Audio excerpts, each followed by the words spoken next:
Bwana Bukeye ni mwebwe mu mwakoranije iyi mbaga kugira ngo ize hano uyu munsi, none imihango mwari mwateganije irarangiye, twagira ngo mubwire abatwumva uko mwabonye byagenze, uko mwumva n'icyo mutegereje kuri aba bantu.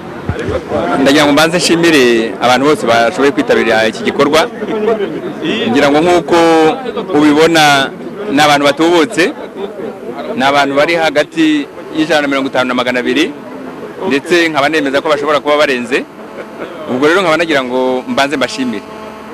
Icya kabiri ni ukubona ukuntu ibihe turimo bimeze, tubyuka wabonaga imvura isa n'ishaka kugwa, ibyo bintu bikaba bitatumye abantu bagira impungenge ngo bahame mu rugo, bakaba bitabiriye iki gikorwa.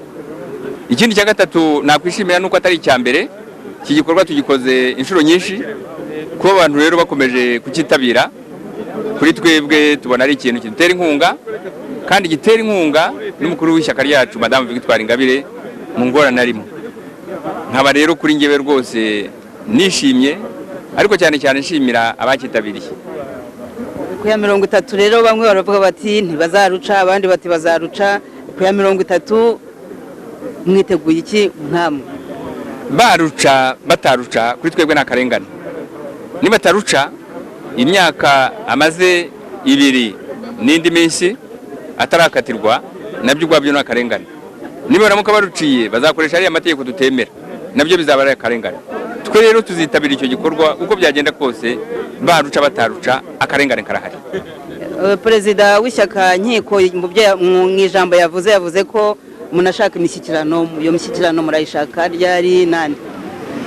Imishyikirano nta na rimwe rega twigeze tuyanga.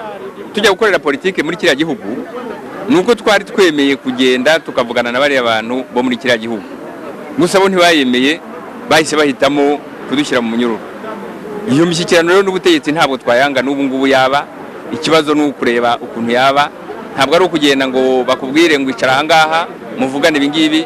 Iyo mishyikirano iramutse ibaye, hari ibintu byangombwa bigomba kubanza gukorwa kugira ngo iyo mishyikirano itungane, ariko nta na rimwe twigeze twanga iyo mishyikirano.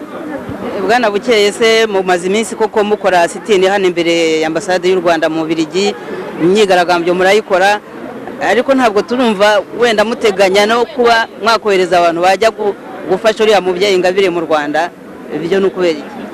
Dushobora kuba tutabikora, ariko kuvuga ko tutabitekereza ntabwo byaba ari byo, kubera ko bitabari n'ubwa mbere, ngira ngo uzi ko atagiye ari wenyine.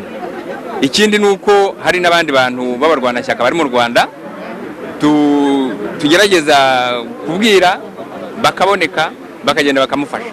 Ntabwo ari ngombwa ko abarwanashyaka bava hanze, hari n'abarwanashyaka benshi mu gihugu, harimo n'abariya bagenda bafatwa, barimo kugenda bagaragara bagashira ubwoba, nabo bashobora kumufasha.